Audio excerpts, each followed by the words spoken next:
ನಮಗೆ ಈ ದಿನದ ಅತಿಥಿಗಳಾಗಿ ಟಿ ಎ ರವೀಂದ್ರ ಬಾಬು ಅವರವರು ಬಂದಿದ್ದಾರೆ. ಅವರು ಕರಸೇವಕರಾಗಿ ಆ ಬಾಬ್ರಿ ಮಸೀದನ್ನು ಹೊಡೆದರಲ್ಲ, ಆ ಟೈಮ್ನಲ್ಲಿ ಅಲ್ಲಿದ್ದವರು. ಸೊ ಅದರಿಂದ ಅವರ ಬಗ್ಗೆ ಮಾಹಿತಿಗಳನ್ನು ಪಡೆದುಕೊಳ್ಳೋಣ. ಸುಮಾರು 500 ವರ್ಷದಿಂದ ಆಗದಲೇ ಇರುವ ಕೆಲಸ ಈಗ ನಡೀತಾ ಇದೆ. ಈಗ ರಾಮಲಲ್ಲಾ ಮಂದಿರ ಕಟ್ಟಿದ್ದಾರೆ, ಪ್ರಾಣ ಪ್ರತಿಷ್ಠಾಪನೆ ಆಗ್ತಾ ಇದೆ. ಇದ್ರ ಬಗ್ಗೆ ಇವರು ನಡೆದಿರುವಂಥ ಹಳೆಯ ಪೀಳಿಗೆಯವರು ಮಾಡಿರೋ ಶ್ರಮ, ಅದರ ಬಗ್ಗೆ ಮಾಹಿತಿಯನ್ನು ನಾವು ರವೀಂದ್ರ ಬಾಬು ಅವರಿಗೆ ಬಗ್ಗೆ ಕೇಳೋಣ. ಬಾಬುರವರೇ, ನೀವು ನಮ್ಮ ಇದರಲ್ಲಿ ಕರಸೇವಕರಾಗಿ ನೀವು 1990ರಲ್ಲಿ ಅಲ್ಲಿ ಹೋಗಿದ್ರಿ. ಇದ್ರ ಬಗ್ಗೆ ನೀವು ಕರಸೇವಕರಾಗಿ ಹೋಗಬೇಕು ಅನ್ನೋದಕ್ಕೆ ನಿಮಗೆ ಪ್ರೇರಣೆ ಹೇಗೆ ಬಂತು? ನೀವು ಹೇಗೆ ಅದನ್ನು ತೊಡಗಿಸ್ಕೋತಿದ್ರಿ? ನೀವು ಯಾವುದೋ ಒಂದು ವೃತ್ತಿಯಲ್ಲಿ ಇದ್ದವರು ಅದು ಪುರುಸೊತ್ತು ಮಾಡ್ಕೊಂಡು ಅಲ್ಲಿ ಹೋಗೋದಕ್ಕೆ ಕಾರಣ ಏನು? ಇದ್ರ ಬಗ್ಗೆ ಸ್ವಲ್ಪ ಹೇಳ್ತೀರಾ? ಶ್ರೀರಾಮ್ ಜೈ ರಾಮ್ ಜೈ ಜೈ ರಾಮ್. ಮೊದಲಿಗೆ ನಾನು ಹೇಳೋದೇನೆಂದ್ರೆ, ನಿಮ್ಮ ಪ್ರಶ್ನೆಯಲ್ಲಿ ಬಾಬ್ರಿ ಮಸೀದಿ ಅಂತ ಹೇಳಿದ್ರೆ, ಅದು ಬಾಬ್ರಿ ಮಸೀದಿಯೇ ಅಲ್ಲ. ಬಾಬ್ರಿ ಕಟ್ಟಿರ್ತಕ್ಕಂಥ ಒಂದು ಕಟ್ಟಡ, ಅದೊಂದು ಹಳೆ ಕಟ್ಟಡ. ಆ ಹಳೆ ಕಟ್ಟಡ ಗುಲಾಮಿತನದ ಒಂದು ಪ್ರತೀಕವಾಗಿತ್ತು. ಈ ಒಂದು ಪ್ರೇರಣೆ ಏನು ಅಂತ ಕೇಳಿದ್ರಲ್ಲ, ನಾನು ಒಬ್ಬ ರಾಷ್ಟ್ರೀಯ ಸ್ವಯಂ ಸೇವಕ ಸಂಘದ ಕಾರ್ಯಕರ್ತ. ರಾಷ್ಟ್ರೀಯ ಸ್ವಯಂ ಸೇವಕ ಸಂಘದ ಕಾರ್ಯಕರ್ತನಾಗಿ ನಾನು ಯಳಂದೂರು ತಾಲೂಕಲ್ಲಿ ಒಂದು ತಾಲೂಕ್ ಸೆಕ್ರೆಟರಿ ಆಗಿದೆ. ಆವಾಗ ಆ ಸಂದರ್ಭದಲ್ಲಿ 89ರಿಂದ ಮೊದಲು ಶಿಲಾಪೂಜನ ಆಯಿತು, ಶ್ರೀರಾಮ ಶಿಲಾಪೂಜನ ಅಂತೇಳಿ. ಆಮೇಲೆ ಪಾದುಕ ಪೂಜೆ ಆಯಿತು, ರಥಯಾತ್ರೆ ಆಯಿತು. ಅದಾದ್ಮೇಲೆ LK ಅದ್ವಾನಿಯವರು ರಥಯಾತ್ರೆ ಮಾಡಿದ್ರು. ಇನ್ನು 4ನೇದು ಶ್ರೀರಾಮ ಜ್ಯೋತಿ ಆಯಿತು. ಈ 4 ಯಾತ್ರೆಗಳಲ್ಲಿ ನಾನು ಭಾಗವಹಿಸಿದ್ದೆ. ಮುಂಚೂಣಿಯಲ್ಲಿದ್ದೆ. ನಾನು ಕಾರ್ಯವಾಗಿರೋದಾದ್ರೆ ಒಂದು ತಾಲೂಕಿಗೆ ನಾನು ಸೆಕ್ರೆಟರಿ. ಆ ದೃಷ್ಟಿಯಿಂದ ನಾನೆಲ್ಲ ಜೋಡಣೆ ಮಾಡಿಕೊಂಡು, ಕಾರ್ಯಕರ್ತರನ್ನ, ಸ್ವಯಂ ಸೇವಕರನ್ನ ಜೋಡಣೆ ಮಾಡಿಕೊಂಡು, ಎಲ್ಲಾ ಜನಗಳನ್ನು ಕೂಡ, ಸಾಮಾನ್ಯ ಜನರು ಕೂಡ ಇದಕ್ಕೆ ಜೋಡಿಸ್ಕೊಂಡು ರಾಮ ಭಕ್ತರನ್ನಾಗಿ ಕೆಲಸ ಮಾಡಿಸಿರೋ ಒಂದು ಅನುಭವ ಇತ್ತು. 1990ರಲ್ಲಿ ನಮಗೆಲ್ಲರಿಗೂ ಹೇಳಿದ್ರು, ನೀವು ಯಾರು ಹೋಗಬಾರ್ದು, ನೀವು 1990ರಲ್ಲಿ ಎಲ್ಲ ಜನಗಳನ್ನ ಕಾರ್ಯಸೇವಕರಾಗಿ ನೀವು ಹೆಚ್ಚು ಜನನ ಕಳಿಸ್ಬೇಕು ಅಂತ ನಮಗೆ ಆ ಕೆಲಸವನ್ನು ಕೊಟ್ಟಿದ್ರು. ಅದು ಒಂದು ನಾವು ಕರ್ತವ್ಯ ಅಂತಾನೆ ಅನ್ಕೊಂಡಿದ್ವಿ. ನಾವು ಎಲ್ಲಾ ಜನಗಳನ್ನ ಪ್ರೇರೇಪಿಸಿ ರಾಮನ ಕೆಲಸಕ್ಕೆ ಕಳಿಸ್ಬೇಕು ಅಂತ ನಾವು 1990ರಲ್ಲಿ ಕಳಿಸಿದ್ವಿ. ಇನ್ನು 1992ರಲ್ಲಿ ನಮ್ಗೆಲ್ಲ ತಾಲೂಕು ಕಾರ್ಯ ಮತ್ತು ಮೇಲ್ಪಟ್ಟವರೆಲ್ಲ ಹೋಗ್ಲೇಬೇಕು ಅಂತ ಹೇಳಿದ್ರು. ಸಂಘದ ಸೂಚನೆಯನ್ನು ಪಾಲಿಸುವಂತ ಸಂಘದ ಕಾರ್ಯಕರ್ತರು, ಭಗವಂತನ ಪ್ರೇರಣೆ ಇರಬಹುದು, ಶ್ರೀರಾಮನ ಮಂದಿರ ಆಗ್ಬೇಕು ಅನ್ನೋದು ನಮ್ಮೆಲ್ಲರ ಮನಸ್ಸಿನಲ್ಲಿ ಇರ್ತಕ್ಕಂಥದ್ದು ಇದ್ದೇ ಇತ್ತು. ಅದು ಸಂಘ ಸೂಚನೆ ಕೊಡ್ತಲ್ಲ, ಅದೇ ನಮ್ಮ ಪ್ರೇರಣೆ. ಸಂಘ ಏನ್ ಹೇಳಿದ್ರೆ, ರಾಷ್ಟ್ರೀಯ ಸ್ವಯಂ ಸೇವಕ ಸಂಘ ಏನ್ ಹೇಳಿದ್ರೆ ಆ ಕೆಲಸ ಮಾಡುವಂತ ನಾವು ಕಾರ್ಯಕರ್ತರು. ಅದೇ ನಮ್ಗೆ ಮುಖ್ಯವಾದ ಒಂದು ಪ್ರೇರಣೆ. 90ನೇ ಇಸ್ವಿಯಲ್ಲಿ 1990ರಲ್ಲಿ ಗೋಲಿಬಾರು ಇವೆಲ್ಲ ಆಗಿತ್ತು. ನೀವು 92ರಲ್ಲಿ ಹೋಗ್ಬೇಕಾದ್ರೆ ನಿಮಗೇನು ಅಂಜಿಕೆ ಏನು ಆಗ್ಲಿಲ್ವಾ? ಭಯ ಏನಾದ್ರು ಅದೇ ತರ ಆದ್ರೆ ನಾವು ಪ್ರಾಣ ಕಳ್ಕೋಬೇಕಾಗತ್ತೆ ಏನೋ ಒಂದು ಏನು ನಿಮ್ಮ ಮನಸ್ಸಿನಲ್ಲಿ ಅನಿಸ್ತಾ ಇರ್ಲಿಲ್ವಾ? ಅದಕ್ಕೆ ಹೋಗೋದಕ್ಕೆ ಅಷ್ಟಾದ್ರೂ ಕೂಡ ನೀವು ಹೋಗ್ಬೇಕು ಅನ್ನೋ ಮನ ನಿಶ್ಚಯ ಮಾಡಿದ್ದು ಹೇಗೆ? 1992ಗಿಂತ ಆಗಿರೋದಕ್ಕಿಂತ ಮುಂಚೆ 1990ರಾಗಿರೋದಂತ ಒಂದು ಸಣ್ಣ ಘಟನೆಗಳನ್ನು ನಾನು ನಿಮ್ಗೆ ಹೇಳ್ತೀನಿ. ಯಾಕೆಂದ್ರೆ ಇದನ್ನ ಇಡೀ ಸಮಾಜ ಗೊತ್ತು ಮಾಡ್ಕೋಬೇಕು. 1990 ಆದ್ಮೇಲೆ ಹುಟ್ಟಿದವರಿಗೆ ಇದು ಯಾವುದು ಗೊತ್ತಿಲ್ಲ, ಅಥವಾ ಚಿಕ್ಕ ಮಕ್ಕಳಾಗಿದ್ರೆ ಗೊತ್ತಿಲ್ಲ.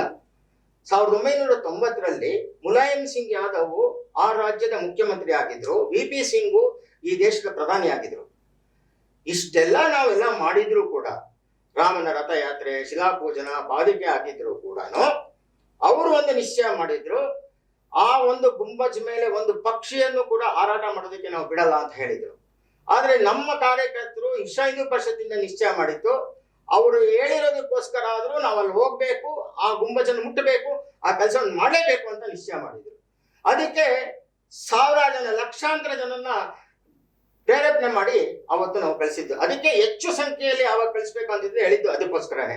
ಹೆಚ್ಚು ಸಂಖ್ಯೆಯಲ್ಲಿ ಕಳಿಸಿದಾಗ ಆ ಹೋರಾಟದ ಒಂದು ಮೊದಲೇ ಬೇರೆ ಆಗುತ್ತೆ, ಅದು ವ್ಯತ್ಯಾಸ ಆಗುತ್ತೆ. ಅದಕ್ಕೋಸ್ಕರ ಆ ಸಂದರ್ಭದಲ್ಲಿ ಹೋಗಿದ್ರು.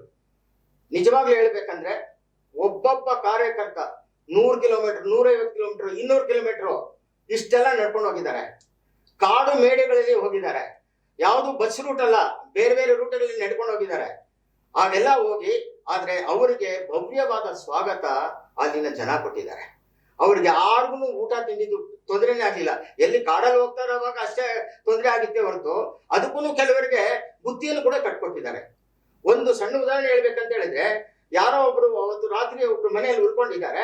ಮಾರನೇ ದಿವಸ ಎದ್ದು ಬಂದಾಗ ಅಲ್ಲಿ ಜನ ಕೇಳಿದ್ರಂತೆ, ಇನ್ನು ರಾತ್ರಿ ಎಲ್ಲ ನಡ್ಕೊಂಡು ಇಲ್ಲೆಲ್ಲ ಹೋದ್ ರಾತ್ರಿ ಒಬ್ರು ಮನೆಯಲ್ಲಿ ಎಲ್ಲಿದ್ರೆ ಅಂದ್ರೆ ಅವ್ರ ಮನೇಲಿ ಇದ್ರೆ ಅಂದ್ರೆ ಅವರು ದರೋಡೆಕಾರ.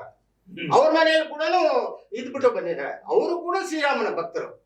ಹೀಗೆ ಇಡೀ ದೇಶದಲ್ಲಿ ಒಂದು ಶ್ರೀರಾಮಮಯ ಆಗೋಗ್ಬಿಟ್ಟಿತ್ತು. ಆದ್ರೆ ಅಲ್ಲಿಗೆ ಹೋದಾಗ ಕಬ್ಬಿನ ಸರಳಿಗಳು, ಫೆನ್ಸಿಂಗ್ಗಳು, ನೀರು ಬಿಟ್ಟು ಕರೆಂಟ್ ಬಿಟ್ಟಿರತಕ್ಕಂಥದ್ದು, ನೀರು ಬಿಟ್ಟು ಮೊಸಳೆ ಬಿಟ್ಟಿರ್ತಕ್ಕಂಥದ್ದು, ಇದನ್ನೆಲ್ಲ ತಪ್ಪಿಸ್ಕೊಂಡು ಒಂದು ಘಟನೆ ಆಯಿತು. ಆ ಘಟನೆಯಿಂದ ಅಲ್ಲಿ ನುಗ್ಗೋಗಕ್ಕೆ ಸಾಧ್ಯ ಆಯಿತು. ಒಬ್ಬರು ಸಾಧು ಪೊಲೀಸ್ ವ್ಯಾನ್, ಅದರಲ್ಲಿ ಪೊಲೀಸ್ ಡ್ರೈವರ್ನ ಪಕ್ಕದಲ್ಲಿ ಕೂಡಿಸಿ ಅವ್ರು ತಗೊಂಡು ಒಂದು ಬ್ಯಾರಿಕೇಡ್ ಎಲ್ಲ ಬುಚ್ಚಿಸಿ ಅಲ್ಲಿ ಹೋಗಿ ಪೂರ್ತಿ ಜನ ಹೋದ್ರು. ಎಲ್ಲ ಹೋಗಿ ಆ ಗುಂಬಜ್ ಮೇಲೆ ಹತ್ತಿ ಒಂದು ಭಗವದ್ವಜನ ನೆಟ್ಟಿದ್ರು. ಆವಾಗ ಕೊಠಾರಿ ಬ್ರದರ್ಸ್ ಇಬ್ರು, ಕಲ್ಕತ್ತಾದ ಇಬ್ರು ಕೊಠಾರಿ ಬ್ರದರ್ಸ್, ಇಬ್ರು ಅಣ್ಣ ತಮ್ಮಂದ್ರು, ಇಬ್ರು ಸತ್ರು. ಸುಮಾರು 100ರಿಂದ 150 ಜನ ಅವತ್ತು ಸತ್ರು. ಅದರ ಪಟ್ಟಿ ಎಲ್ಲ ನಮ್ಗೆ ಆ ಸಂದರ್ಭದಲ್ಲಿ ಬಂದಿತ್ತು. ಆ ತರ ವಾತಾವರಣ ಆಗಿದ್ರು ಕೂಡ 90ರಲ್ಲಿ, 92ರಲ್ಲಿ ನಮ್ಗೆ ಹೇಳಿದ್ರಲ್ಲ, ನಾವು ಧನ್ಯರಾಗ್ಬಿಟ್ವಿ. ನಮ್ಮ ಇದೊಂದು ಸೌಭಾಗ್ಯ. 500 ವರ್ಷಗಳ ಕಾಲಿಂದ 1528ರಲ್ಲಿ ಮೀರ್ಬಾಕಿ ಅದನ್ನ ಒಡೆದು ಕಟ್ಟಿರ್ತಕ್ಕಂಥದ್ದು. ಈ 500 ವರ್ಷಗಳ ಕಾಲ ನಡೆದಿರ್ತಕ್ಕಂಥ ಒಂದು ಏನು ಘಟನೆಗಳಿತ್ತು, ಈ ಹೋರಾಟದಲ್ಲಿ ನಾವು ಒಬ್ಬ ಭಾಗಿಯಾಗ್ಬೋದು. ಇದ್ಯಾವುದು ನಮ್ಗೆ ಕಣ್ಣಿಗೂ ಬರಲಿಲ್ಲ. ಈ ತರ ಆಯ್ತು, ಆ ತರ ಆಯ್ತು ಅಂತ. ಈ ನಿಜವಾಗ್ಲೂ ಹೇಳ್ಬೇಕಂದ್ರೆ 90 92ರವರೆಗೆ ಹೆಚ್ಚು ಭಯ ಇರ್ಬೇಕಾಯ್ತು. 90ರಲ್ಲಿ ಹಾಗಾಗಿತ್ತಲ್ಲ, 92ರಲ್ಲಿ ಆಗುತ್ತೆ ಅಂತ. ಇನ್ನೂ ಒಂದು ನನ್ನ ನೆನಪಿನ ಸುರುಳಿಯಲ್ಲಿದೆ. ಅಕ್ಟೋಬರ್ 31 ಆ ಸಂದರ್ಭದಲ್ಲಿ ಇದು ಅಶೋಕ್ ಸಿಂಘಾಲ್ ಅವರಿಗೆ ತಲೆಗೆ ಪೆಟ್ಟು ಬಿದ್ದಿತ್ತು, ಪೇಪರ್ ಅಲ್ಲಿ ಬಂದಿತ್ತು.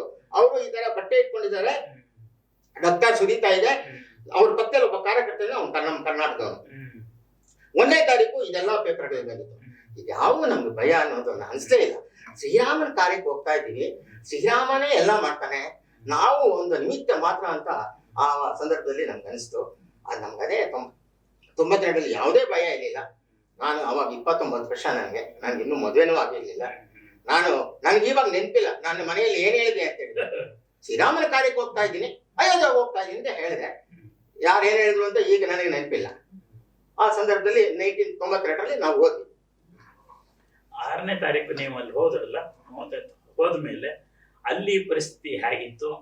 ಅಲ್ಲಿ ಹೇಗೆ ಬೆಳಗಿಂದ ಇದನ್ನ ಏನಿತ್ತು, ಹಿಂದಿನ ದಿವಸ ಹೋಗಿದ್ರಿ, ನಿಮಗೆ ಏನೇನು ಸೂಚನೆಗಳು ಕೊಟ್ಟಿತ್ತು, ಅಲ್ಲಿ ಏನ್ ನಡೀತು, ಅಲ್ಲಿ ಪ್ರತ್ಯಕ್ಷದರ್ಶಿಯಾಗಿ ನೀವು ಕಂಡಿದ್ದನ್ನ ಸ್ವಲ್ಪ ವಿವರಣೆ ಕೊಡ್ತೀರಾ? ಈ 6ನೇ ತಾರೀಕು ಹೇಳೋದಕ್ಕಿಂತ ಮುಂಚೆ ನಾನು ಒಂದು ಘಟನೆ ನಿಮ್ಗೆ ಹೇಳಲೇಬೇಕು. ನಮ್ಗೆ ಮಾನ್ಯ ಜಯದೇವ್ ಅವರು ಅಂತ ಹೇಳಿದ್ರೆ ನಮ್ಮ ಹಿರಿಯ ಪ್ರಚಾರಕರು, ಅವರು ರಾಷ್ಟ್ರೋದ್ಯಾನ ಪರಿಷತ್ತಲ್ಲಿ ಕೇಶು ಶಿಲ್ಪ ಅಂತ ಒಂದು ಇದಿದೆ ಕಟ್ಟಡ, ಅಲ್ಲಿ ಒಂದು ಬೈಠಕ್ ತಗೊಂಡಿದ್ರು. ಅಕ್ಷರಶಃ ಹೇಳ್ಬೇಕಂದ್ರೆ ಅವತ್ತು ಜಾಮ್ ಪ್ಯಾಕ್ ಆಗುತ್ತೆ. Jam pack. ಬಹಳ ಭಾವನಾತ್ಮಕವಾಗಿ ನಾನು ಹೇಳ್ಬೇಕು ಅಂತ ಹೇಳಿದ್ರೆ ಈ ವಿಷಯವನ್ನ, ಎಂತ ಕಾರ್ಯಕರ್ತರು ನಿರ್ಣಯ ಮಾಡಿದ್ರು ಅಂತ. ಒಬ್ಬ ಕಾರ್ಯಕರ್ತ ಮಧ್ಯದಲ್ಲಿಂದ ಎದ್ದು ಜಿ ನಾವೇನಾದ್ರೂ ಸತ್ರೆ ಅಲ್ಲಿ ನಮ್ಮ ದೇಹವನ್ನು ನಮ್ಮ ಮನೆಗೆ ತಲುಪಿಸುವಂತಹ ವ್ಯವಸ್ಥೆ ಇದೆಯಾ ಅಂತ ಕೇಳಿದ. ಎಲ್ರು ದಂಗಾಗ್ಬಿಟ್ರು. ಅವ್ರು ಹೇಳಿದ್ರು ಅಂತ ವ್ಯವಸ್ಥೆ ಏನಿಲ್ಲಪ್ಪ ಅಂತ ಹೇಳ್ಬಿಟ್ರು. ಅಷ್ಟೇ, ಒಂದೇ ಪಾಯಿಂಟ್, ಅದಕ್ಕೇನು ಉತ್ತರಿಸಲ್ಲ. ಅವ್ರು ಕೂತ್ಕೊಂಡ್ಬಿಟ್ರು. ಆ ತರ ಪರಿಸ್ಥಿತಿಯಿಂದ ನಾವು ಹೋಗಿದ್ವಿ. ನಾವು KK ಎಕ್ಸ್ಪ್ರೆಸ್ ಅಲ್ಲಿ ಹೋದ್ವಿ. ನಾವು ಫಸ್ಟ್ ಇಟಾರ್ಸಿಯಲ್ಲಿ ಇಳಿಬೇಕು, ಆಮೇಲೆ ಅಲ್ಲಿಂದ ಬೇರೆ ವ್ಯವಸ್ಥೆ ನಾವು ಮಾಡ್ಕೊಂಡು ಹೋಗ್ಬೇಕು ಅಂತ ಹೇಳಿದ್ರು. ಮಧ್ಯದಲ್ಲಿ ಹೋಗ್ತಾರೆ ರಾತ್ರಿ, ಅದು ಸಾಯಂಕಾಲ 6:20ಕ್ಕೆ ಇದು KK ಎಕ್ಸ್ಪ್ರೆಸ್ ಇರೋದು. 6:20 6:40 ಎಕ್ಸ್ಪ್ರೆಸ್ ಅಲ್ಲಿ ಹೋಗ್ತಾ ಇದ್ವಿ. ಮಧ್ಯದಲ್ಲಿ ಒಂದು ರಾತ್ರಿ 12 ಗಂಟೆ ನಮ್ಮ ಪಕ್ಕದ ಬೋಗಿಯಲ್ಲಿ, ಅವಾಗ ನಮ್ಮ ಜೊತೆಯಲ್ಲಿ ಯಡಿಯೂರಪ್ಪನವರು, ರಾಮಚಂದ್ರಗೌಡರು ಅವರೆಲ್ಲರೂ ಇದ್ರು. ಬಿಜೆಪಿ ಅವಾಗ ಇನ್ನು ಬೆಳೀತಾ ಇತ್ತಲ್ವೇ ಆ ಸಂದರ್ಭದಲ್ಲಿ, ಅವರೆಲ್ಲ ನಮ್ಮ ಜೊತೆಯಲ್ಲೇ ಇದ್ರು. ಅವ್ರು ಬೇರೆ ಡಬ್ಬಿಯಲ್ಲಿ ಇದ್ರು. ಅಲ್ಲಿ ನಮ್ಮ ಕೇಶವಮೂರ್ತಿ ಅನ್ನೋರಿಗೆ ಒಬ್ರು ಚೂರಿ ಹಾಕ್ಬಿಟ್ರು. ಅಷ್ಟು ರಾತ್ರಿ ಆ ಸಂದರ್ಭದಲ್ಲಿ ಚೂರಿ ಹಾಕಿದ ತಕ್ಷಣ ಅಲ್ಲಿ ನಿಂತೋಯ್ತು ಇದು. ಅವಾಗ ಎಲ್ಲರೂ ಈ ತರ ಕೇಶವಮೂರ್ತಿಗೆ ಚೂರಿ ಹಾಕ್ತಿದ್ದಾರೆ, ಚೂರಿ ಪಟ್ಟಣ ಎಲ್ಲಾ ಬೋಗಿಗಳಿಗೂ ಹರಡ್ಬಿಡ್ತು. ಆಮೇಲೆ ಅವರಿಗೆ ಅಲ್ಲಿ ಸ್ಥಳೀಯವಾಗಿ ಹಾಸ್ಪಿಟ್ಲ್ ಕರ್ಕೊಂಡೋಗಿ ಅವ್ರಿಗೆ ಚಿಕಿತ್ಸೆ ಕೊಡಿಸಿದ್ರು. ಆಮೇಲೆ ನಾವು ಇಟಾರ್ಸಿಗೆ ಹೋದ್ವಿ. ಇಟಾರ್ಸಿಗೆ ನಮ್ಗೊಂದು ಸೂಚನೆ ಕೊಟ್ಟಿದ್ರು. ಆ ಒಂದು ಕೇಶವ ಶಿಲ್ಪದಲ್ಲಿ ಒಂದು ಮೀಟಿಂಗ್ ಆಯ್ತು ಅಂತ ಹೇಳಿದ್ರಲ್ಲ, ಆ ಸಂದರ್ಭದಲ್ಲಿ ನೀವ್ ಏನಾದ್ರೂ ಮಾಡಿ 30ನೇ ತಾರೀಕು ಒಳಗಡೆ ನೀವು ಅಯೋಧ್ಯೆಯನ್ನು ತಲುಪಬೇಕು ಅಂತ ನಮ್ಗೊಂದು ಸೂಚನೆ ಕೊಟ್ಟಿದ್ರು. ಅದಕ್ಕೆ ತಕ್ಕಂತೆ ನಾವು ರಿಸರ್ವೇಶನ್ ಮಾಡಿಸ್ಕೊಂಡಿದ್ವಿ. 30ನೇ ತಾರೀಕು ಒಳಗಡೆ ನಾವು ಹೋದ್ವಿ. ಅಲ್ಲಿಗೆ ಹೋದ್ರೆ ನನಗೊಂದು ಬಹಳ ಖುಷಿ ಆಯ್ತು.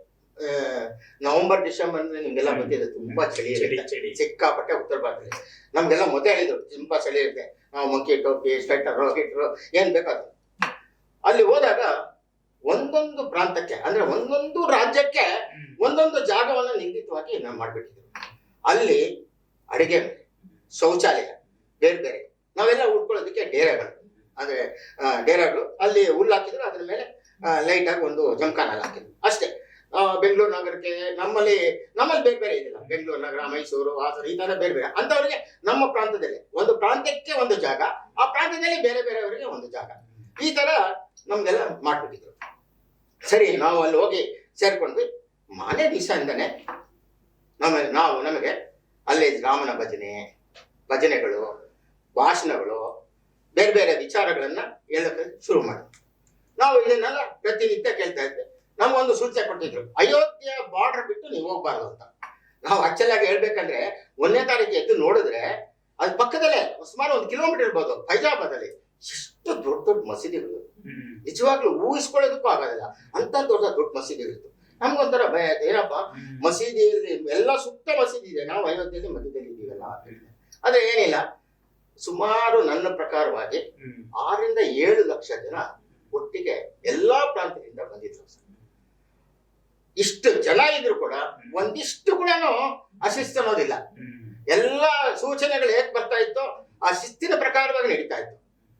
ತಿಂಡಿ ಕೇಂದ್ರದಿಂದ ಬರ್ತಾ ಇತ್ತು, ಎಲ್ಲೋ ಒಂದ್ ಕಡೆ ಮಾಡ್ತಾ ಇದ್ರು, ಅದು ಆಯಾ ರಾಜ್ಯಗಳಿಗೆ ಕೊಡ್ತಾ ಇದ್ರು.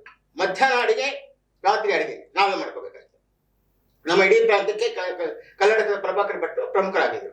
ನನ್ಗೆ ಇವತ್ತು ನೆನಪಿದೆ, ಅಡಿಗೆ ಮನೆಗೆ ಸೂಲನಾರಾಯಣರಾವ್ ಅಂತ ಕೊಳ್ಳೇಗಾಲದವರು, ನಾನು ಕೊಳ್ಳೇಗಾಲದಲ್ಲಿ ಇದ್ದೀನಿ, ನನ್ಗೆ ಬಹಳ ಪರಿಚಯ. ಅವರು ಅಡಿಗೆ ಮನೆಗೆ, ಅವ್ರದ್ದು ಹೋಟೆಲ್ ಇದೆ, ಆದ್ರಿಂದ ಅವ್ರಿಗೆ ಜವಾಬ್ದಾರಿ ಕೊಟ್ಟಿದ್ರು. ಊಟ ತಿಂಡಿ ಇದಕ್ಕೆ ಏನೂ ತೊಂದರೆ ಇಲ್ಲ, ಸಮಯಕ್ಕೆ ಸರಿಯಾಗಿ, ನಮ್ದೆಲ್ಲ ಸಮಯಕ್ಕೆ ಸರಿಯಾಗಿ ಎಲ್ಲ ವ್ಯವಸ್ಥೆಗಳಿರ್ತದೆ. ಆ ತರ ಸಮಯಕ್ಕೆ ಸರಿಯಾಗಿ ಊಟ ತಿಂಡಿ ಎಲ್ಲ ನಮ್ ನಡೀತಾ ಇತ್ತು. ಈ 5 ದಿವಸ ಇದನ್ನೇ ಆಗಿದ್ದು. 5ನೇ ದಿವಸ ಅಂದ್ರೆ 5ನೇ ತಾರೀಕು ಸಂಜೆ ನಮ್ಗೆಲ್ರಿಗೂ ನಮ್ಮ ಪ್ರಾಂತ್ಯದಲ್ಲಿ ಇಲ್ಲವರೆಲ್ಲರೂ ಸೇರಿಸಿದ್ರು. ಅವತ್ತು ಇದು ಭಾಷಣಗಳು ಇದೆಲ್ಲ ನಡೀತಾ ಇದ್ದು, ಒಟ್ಟು ಎಲ್ಲರಿಗೂ ಸೇರಿಸಿ ನಡೀತಾ ಇತ್ತು. ಒಂದು ದೊಡ್ಡ ವೇದಿಕೆ ಮಾಡಿದ್ರು. ಅದಕ್ಕೆ ಪ್ರಮುಖರು ಬರ್ತಾ ಇದ್ರು, ಸಾಧ್ವಿ ರೀತಂಬರ, ಉಮಾ ಭಾರತಿಯವರು, ಭಾಜಪಾದವರು, ವಿಶ್ವ ಹಿಂದೂ ಪರಿಷತ್ ಅವರು, ಬೇರೆ ಬೇರೆಯವರು, ಸಂಘದವರು, ಎಲ್ಲರೂ ಬಂದು ಭಾಷಣ ಮಾಡ್ತಾ ಇದ್ರು. ಎಲ್ಲ ಕೇಳ್ಕೊಳ್ತಾ ಇದ್ರು, ವಾಪಸ್ ಬರ್ತಾ ಇದ್ರು. ಆವತ್ತು ಮಾತ್ರ ನಮ್ಮ ಪ್ರಾಂತದವ್ರನ್ನೇ ಮಾತ್ರ ವಿಶೇಷವಾಗಿ ಸೇರಿಸಿ ಒಂದು ಸೂಚನೆ ಕೊಟ್ಟರು.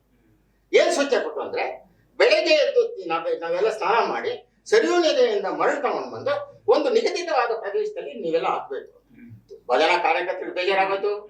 ಕಾರ ಸೇವೆ ಅಂತ ಹೇಳಿದ್ರೆ ನಾವ್ ಏನೋ ಹಾಕೊಂಡು ಬಂದಿದ್ವಿ, ಈ ಕಾರ ಸೇವೆ ಅಂದ್ರೆ ಬರೀ ಮರಳು ತಂದು ಹಾಕೋದಕ್ಕೆ ಇದಕ್ಕೆ ಅಷ್ಟು ದಿನ ಬರ್ಬೇಕಾಗಿತ್ತ ನಾವು ಅಂತ ಕೆಲವರು ಬೇಜಾರಾಗ್ತದೆ. ಅಂದ್ರೆ ನಮ್ಮಲ್ಲಿ ಒಂದು ಸಂಘ ಏನ್ ಸೂಚನೆ ಕೊಡ್ತಾರೋ ನಾವು ಅದನ್ನೇ ಮಾಡೋದು. ಅದು ಎಂತಾದ್ರೂ ಆಗ್ಲಿ, ಏನಾದ್ರೂ ಆಗ್ಲಿ, ಸಂಘ ಸೂಚನೆ ಕೊಟ್ಟಿದೆ, ನಾವು ಅದನ್ನೇ ಮಾಡೋದು ಅಂತ. ಸರಿ, ನಾವೆಲ್ಲ ಅದಾದ್ಮೇಲೆ ರಾತ್ರಿ ಒಂದು ಮೀಟಿಂಗ್ ಕರೆದ. ಆ ಸಂದರ್ಭದಲ್ಲಿ ಯಾರ್ಯಾರು 3ಯ ವರ್ಷ OTC ಆಗಿರ್ತಾರೆ, ನಮ್ಮಲ್ಲಿ ಪ್ರಥಮ, ದ್ವಿತೀಯ ಅಂತ ಹೇಳಿದ್ರೆ 3 ವರ್ಷಗಳದ್ದು OTC ಮಾಡಬೇಕು, ಆಫೀಸರ್ಸ್ ಟ್ರೈನಿಂಗ್ ಕ್ಯಾಂಪ್ ಅಂತ. ಈಗ ಸಂಘ ಶಿಕ್ಷಾ ವರ್ಗ ಅಂತ ಇದೆ. ಇದು ಇನ್ನೂ ಒಂದು ಬದಲಾವಣೆ ಆಗಿದೆ ಇವಾಗ. ಆವಾಗ ನಮ್ದು ಸಂಘ ಶಿಕ್ಷಾ ವರ್ಗ ಅಂತ ಇತ್ತು, ಪ್ರಥಮ, ದ್ವಿತೀಯ, ತೃತೀಯ ಯಾರ್ಯಾರು ಆಗಿದೆಯೋ ಅವ್ರನ್ನೆಲ್ಲ ಒಂದು ಬೈಠಕ್. ಅಷ್ಟೊತ್ತಿಗೆ ನಂದು ಪ್ರಥಮ ಮಾತ್ರ ಆಗಿತ್ತು, ನಾನು ಹೋಗಿದ್ದಿಲ್ಲ ಆ ಬೈಠಕ್ಕೆ. ಆ ಬೈಠಕಲ್ಲಿ ಒಂದು ನಿಶ್ಚಯ ಮಾಡಿದ್ದಾರೆ.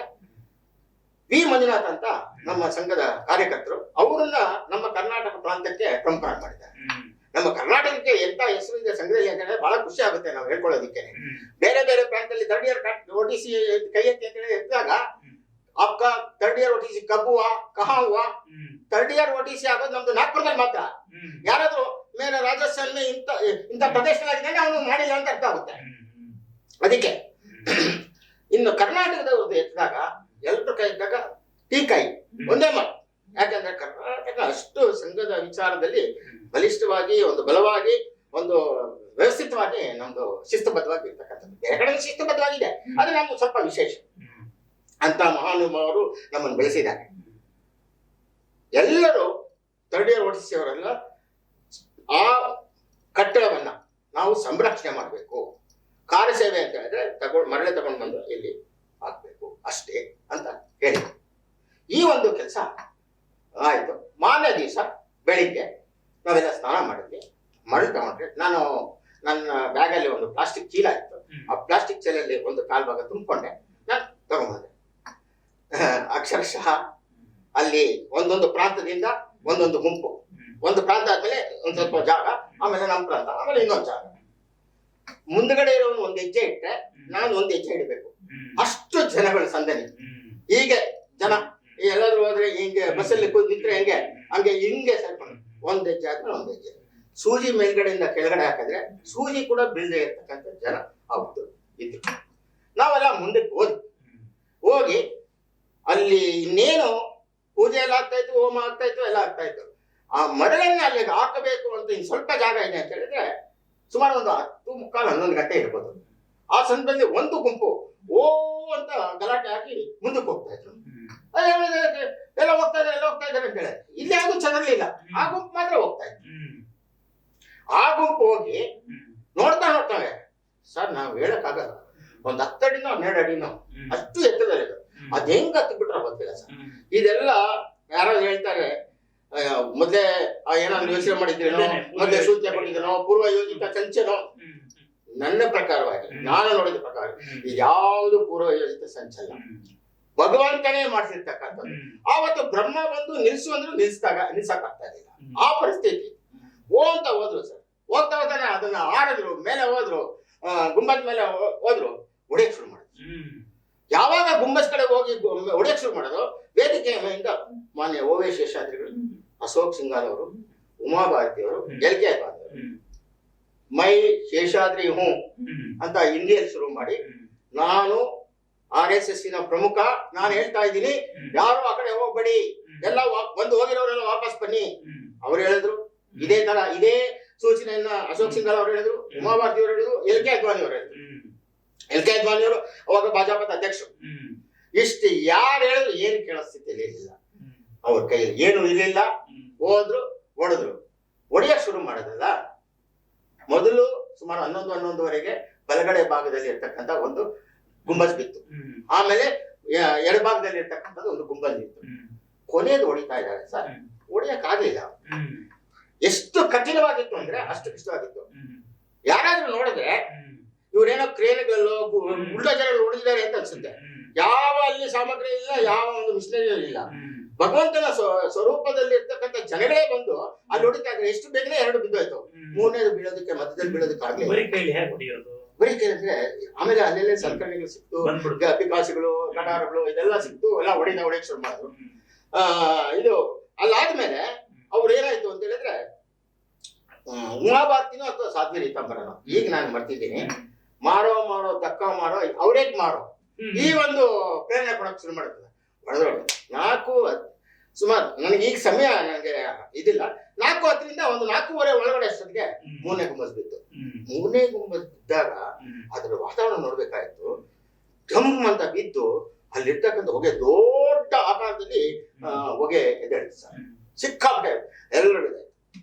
ಆಮೇಲೆ ಎಲ್ರಿಗೂ ಒಂಥರ ಭಯದ ವಾತಾವರಣ ಆ ಸಂದರ್ಭದಲ್ಲಿ.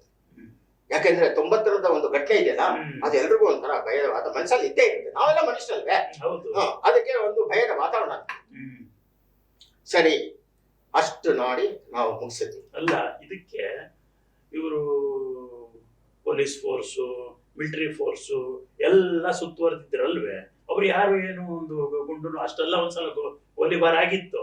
ಈಗ ಇಷ್ಟು ಹೊಡೆದ್ರು ಕೂಡ ಯಾರು ಏನು ಮಾಡ್ಲಿಲ್ವೇ? ನಿಮ್ಗೊಂದು ಆಶ್ಚರ್ಯ ಸಂಗತಿ ಹೇಳ್ತೀನಿ ನೋಡಿ. ಇಲ್ಲಿ ಅಲ್ಲಿ ಪೊಲೀಸು ಮತ್ತೆ ಇದು PSC ಅಂತ ಒಂದಿತ್ತು ಸರ್, ಪ್ರಾವಿನ್ಷಿಯಲ್ ಆರ್ಮಿ ಕ್ಯಾಡರ್ ಅಂತ ಏನೋ ಒಂದು ಅದಿದೆ. ಪೊಲೀಸ್ ಅವರು ಸೈನ್ಯದವರು ಅಲ್ಲೇ ಅದು ಬಿದ್ದ ತಕ್ಷಣ ಅಲ್ಲೇ ಅಂಗಡಿಗಳಲ್ಲಿ ಹೋಗ್ಬಿಟ್ಟು ಸಿಹಿ ತಂದ್ಬಿಟ್ರು ಸರ್. ಬೇಡ ಜಾಸ್ತಿ ಸರ್ ಅಲ್ಲಿ ಆ ಕಡೆಗೆ ಬೇಡ ತಂದು 2 ಹಂಚು ಕುಣಿದು ಕುಪ್ಪಿಸ್ಬಿಟ್ರು ಸರ್. ನಾನು ಆ ಸಂದರ್ಭದಲ್ಲಿ ನಾನು ಸಂಘದ ಸೂಚನೆ ವೇಸ್ಟ್ ಆಗ್ಬಿಡ್ತಲ್ಲ ಅಂತೇಳಿ ಬೇಜಾರಾಗ್ಬಿಟ್ಟು ನಾನು ಅಲ್ಲಿ ಮಳ್ಳಾಗ್ಬಿಟ್ಟು ಕೂತ್ಕೊಂಡ್ಬಿಟ್ಟೆ. ಆಮೇಲೆ ನಮ್ಗೆ ರಾತ್ರಿ ಒಂದು ಸೂಚನೆ ಬಂತು ಸರ್, ಇದ್ರಲ್ಲಿ ಇರ್ತಕ್ಕಂಥ ಡಬ್ರೀಸ್ ಎಲ್ಲ ತೆಗಿಬೇಕು. ರಾತ್ರಿ ನಾವು ತೆಗ್ತೀವಿ ಸರ್. ಆ ಸಂದರ್ಭದಲ್ಲಿ ನನ್ನ ಕಣ್ಣು ಮುಂದೆ ಕಾಣಿದಾಗ ನಾನು ಸ್ವಲ್ಪ ಸುಸ್ತಾಯ್ತು, ಸ್ವಲ್ಪ ಕೂತ್ಕೊಂಡಿದ್ದೆ. ನನ್ನ ಕಣ್ಣು ಮುಂದೆ ದೊಡ್ಡದ ಆಕಾರವಾದ ಒಂದು ಗಂಟೆ ಅದು ಸಿಕ್ತು, ಒಂದು ಪಲ್ಲಕ್ಕಿ ಸಿಕ್ತು, ಅದನ್ನ ತಗೊಂಡು ಹೋದ್ರು. ಬಹಳ ಪ್ರಮುಖವಾದ ಸಂಗತಿ ಇವತ್ತು ನಾವೇನಾದ್ರೂ ತಿಳ್ಕೋಬೇಕಂದ್ರೆ, ಈ ತರ ರಾಮಲಲ್ಲನ ದೇವಸ್ಥಾನ ಆಗಿದೆ ಅಂತ ಹೇಳಿದ್ರೆ ಒಬ್ಬರು ನಿಜವಾಗ್ಲೂ ಕಾರ್ಯಕರ್ತರು ಅಂದ್ರೆ ಹಿರಿಯ ಕಾರ್ಯಕರ್ತರು ಅದಕ್ಕೆ ಪ್ರಮುಖ ಸರ್. ಓವೇಶ್ ಶೇಷಾದ್ರಿಗಳು ಒಂದು ಹೇಳಿದ್ರು, ಇವತ್ತು ಈಗೆಲ್ಲ ಕ್ಲೀನ್ ಮಾಡಿದ್ದೀರಾ, ಬಹಳ ಒಳ್ಳೆಯದು, ಆದ್ರೆ ಇಲ್ಲಿ ಒಂದು ತಾತ್ಕಾಲಿಕವಾದ ಮಂದಿರವನ್ನ ನೀವು ನಿರ್ಮಾಣ ಮಾಡಬೇಕು ಅಂತ ಹೇಳಿ. ಆ ನಿರ್ಮಾಣ ಮಾಡಕ್ಕೆ ನಾನೇನು ಹೋಗಿಲ್ಲ, ನಾನು ಬಹಳ ದೂರದಲ್ಲಿದೆ, ಸುಮಾರು ಅದೇ ಅರ್ಧ ಕಿಲೋಮೀಟರ್ ದೂರದಲ್ಲಿ ಆ ಕಟ್ಟಡಕ್ಕೂ ನಾನು ಇರ್ತೇನೆ. ನಮ್ದು ಪೂಜೆ ಎಲ್ಲಿ ಮಾಡ್ಬೇಕಂತ ನಾನು ಅಲ್ಲಿದ್ದೆ, ಯಾಕಂದ್ರೆ ನನ್ನ ಸಂಘದ ಕಾರ್ಯಕರ್ತ ನನಗೆ ಬೇರೆ ಸೂಚನೆ ಇತ್ತಲ್ಲ, ಅದು ಆದ್ರೆ ಕೆಲಸ ಹೇಳಿದ ತಕ್ಷಣ ಕೆಲಸ ಮಾಡಿದ್ವಿ. ಮಂದಿರ ಕಟ್ಟೋದಕ್ಕೆ ಅಷ್ಟು ದೂರ ನಾನು ಹೋಗಕ್ ಆಗ್ತಾ ಇಲ್ಲ, ಜನಗಳು ಸಿಕ್ಕಾಪಟ್ಟೆ ಹೋಗ್ತಾ ಇದ್ದಾರೆ ಸರ್.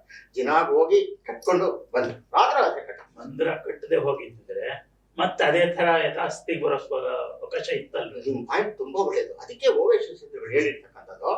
ನೀವು ಅಲ್ಲಿ ತಾತ್ಕಾಲಿಕ ಅದೇನೋ ಒಂದು ಇದು ಲೀಗಲ್ ಒಂದು ಆಗ್ತಿದೆ ಅಂತಲ್ಲ, ಯಾರು ಅಲ್ಲಿ ಇರ್ತಾರೋ ಅವ್ರಿಗೆ ಕಾನೂನುಬದ್ಧವಾಗಿ ಸ್ವಲ್ಪ ಸ್ಟ್ರಾಂಗ್ ಆಗಿರ್ತಕ್ಕಲ್ಲ.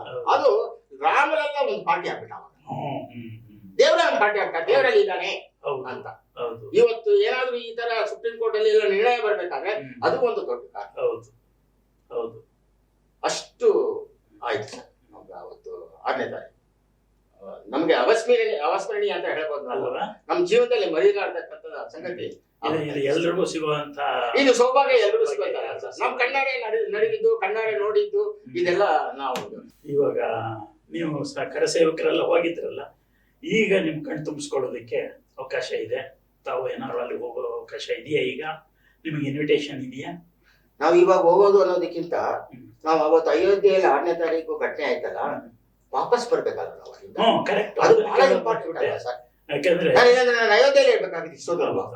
ನಾನು ವಾಪಸ್ ಬರ್ಬೇಕಾದ್ರೆ ಒಂದು ಸೂಚನೆ ಜನರಲ್ ಆಗಿ ಎಲ್ರಿಗೂ ಸಿಕ್ತು, ಯಾರೆಲ್ಲ ವಾಪಸ್ ಹೋಗ್ಬೇಕು ಅವರೆಲ್ಲ ಟಿಕೆಟ್ ತಗೊಂಡು ಹೋಗ್ಲೇಬೇಕು ಅಂತ ಒಂದು ಸೂಚನೆ.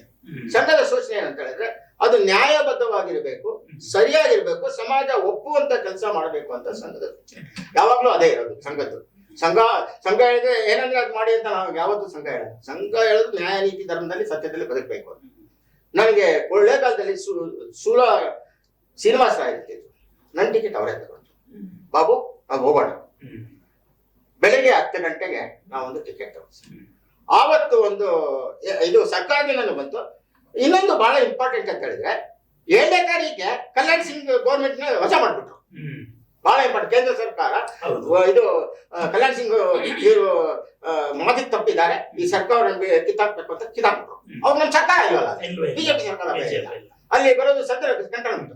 ಅವಾಗ ನನಗೊಂಥರ ಭಯ ಆಯ್ತು, ಯಾಕಪ್ಪ 90ರಲ್ಲಿ ಹಂಗಾಗಿತ್ತು, ನಾವು ಬದುಕು ಉಳಿದು ಹೋದ್ರೆ ಇನ್ನೂ ಏನೋ ಒಳ್ಳೊಳ್ಳೆ ಕೆಲಸ ಮಾಡ್ಬೋದು ನಮ್ಮ ಜೀವನದಲ್ಲಿ ಅಂತ ಹೇಳಿದ್ರೆ ಶ್ರೀನಿವಾಸ ಹೇಳಿದ್ರು. ನಾವು ಬಂದ್ಬಿಟ್ರು, ಟಿಕೆಟ್ ತಗೊಂಡ್ವಿ ಸರ್.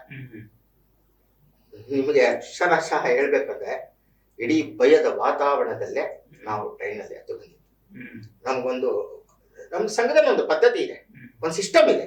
ಆ ಸಿಸ್ಟಮ್ ಅಲ್ಲಿ ನಾವು ಇದ್ರೆ ನಾವು ಸೇಫ್ ಸರ್.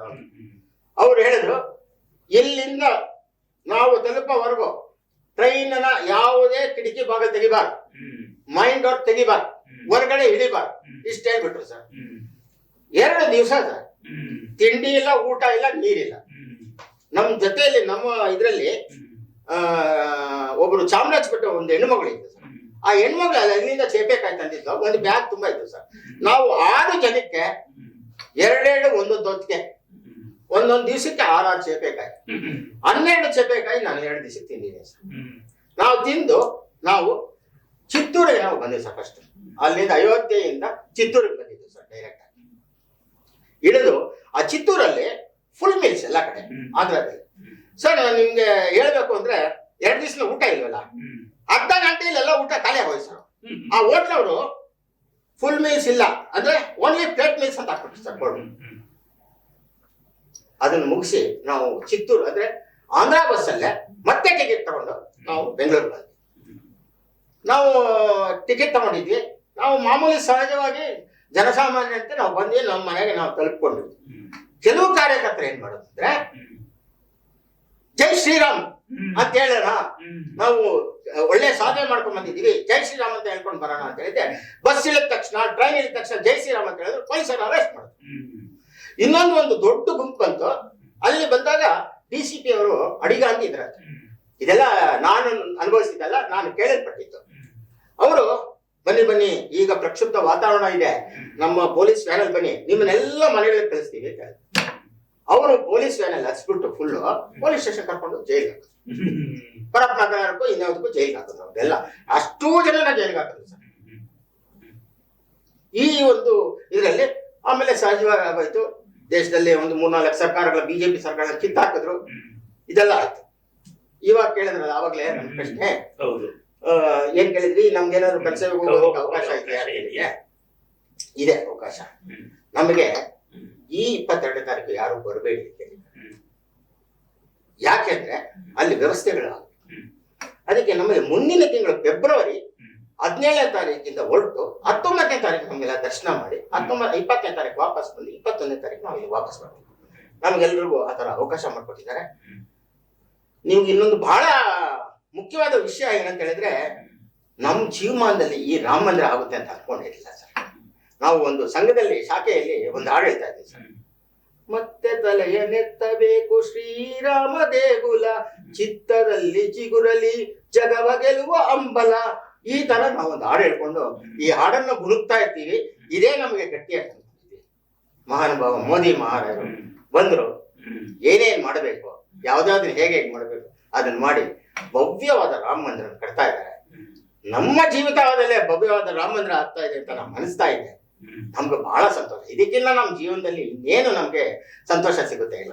ಇಂಥ ಒಂದು ಭವ್ಯವಾದ ರಾಮ ಮಂದಿರ ನಮ್ಮ ಕಣ್ಣಾರೆ ನಾವು ನೋಡ್ತೀವಿ. ನಾವು ಅಕ್ಟೋಬರ್ ತಿಂಗಳಲ್ಲಿ ಹೋಗಿದ್ವಿ, ಇನ್ನೂ ಕೆಲಸಗಳು ನಡೀತಾ ಇತ್ತು. ಈಗ ಫೆಬ್ರವರಿಲಿ ಹೋಗ್ತೀವಿ, ಮತ್ತೆ ಮುಂದಕ್ಕೂ ಹೋಗ್ತೀವಿ. ಇವತ್ತು ಅಯೋಧ್ಯೆಯಲ್ಲಿ ಹೆಂಗಿದೆ ಅಂದ್ರೆ ಅಷ್ಟು ಸುಂದರವಾಗಿದೆ. ನಾವು ಅಕ್ಟೋಬರ್ ಅಲ್ಲಿ ಹೋದಾಗ್ಲೇನೆ ಒಂದು ದೊಡ್ಡ ವೀಣೆ ಹತ್ರ ಇದ್ವಿ, ಸರಿಯೂ ನದಿ ಹತ್ರ ಹೋದ್ವಿ, ಹನುಮಾನ್ ಘಾಟಿಗೆ ಹೋದ್ವಿ, ಇನ್ನೂ ರಸ್ತೆಗಳೆಲ್ಲ ಆಗ್ತಾ ಇತ್ತು. ಈ ತರ ನಮ್ದು ಭಗವಂತ ಏನ್ ಬೇಕು ಅದನ್ನ ಮಾಡಿಸ್ಕೊತ ಎಲ್ಲ ಅವನೇ ಮಾಡಿಸ್ಕೊಂತ ಇರೋದು ಸರ್. ಅದಕ್ಕೆ ಅವ್ರು ಹೇಳಿದ್ರು, ವಿಶ್ವ ಹಿಂದೂ ಪರಿಷತ್ ಕಡೆಯಿಂದ ದೇವಸ್ಥಾನದ ಆವರಣದಲ್ಲಿ ಏನೇನ್ ಬೇಕೋ ಅದನ್ನ ದೇವಸ್ಥಾನದ ಆವರಣದಲ್ಲಿ ವಿಶ್ವ ಹಿಂದೂ ಪರಿಷತ್ತು, ಇದು ರಾಜ್ಯ ಸರ್ಕಾರ, ರಾಜ್ಯಕ್ಕೆ ಸಂಬಂಧಪಟ್ಟಿರ್ತಕ್ಕಂಥ ಇದು ರಸ್ತೆ ಸಾರಿಗೆ ಅದೆಲ್ಲ ಅವ್ರು ಮಾಡೋದು, ಮತ್ತೆ ರೈಲು ಮತ್ತೆ ವಿಮಾನದ ಪ್ರಯಾಣ ಅದು ಕೇಂದ್ರ ಸರ್ಕಾರ. ಈ 3 ರೀತಿಯಾದ ಕೆಲಸಗಳು ಅಲ್ಲಿ ಆಗ್ತಾ ಇದೆ ಸರ್. ಹಿಂದೆ ಅಲ್ಲಿ ಅಯೋಧ್ಯೆ ಇರ್ತಕ್ಕಂಥದ್ದು ಎಷ್ಟು ಅನ್ಕೊಂಡಿದೆ, 2536 ಚದರ ಕಿಲೋಮೀಟರ್. ನಮ್ಮ ರಾಮನಗರ ಜಿಲ್ಲೆಗಿಂತ ಕಡಿಮೆ ಆಯ್ತು. ಅದು 3536 ಜಿಲ್ಲೆ ಇದೆಯಂತೆ, ಇದು 2500. ಇವತ್ತು ಅಲ್ಲಿ ಬೆಲೆಗಳು 10ರಷ್ಟು ಆಗಿದೆ. ಎಲ್ಲರೂ ಖುಷಿಯಾಗಿದೆ, ಎಲ್ಲರೂ ಸಂತೋಷ.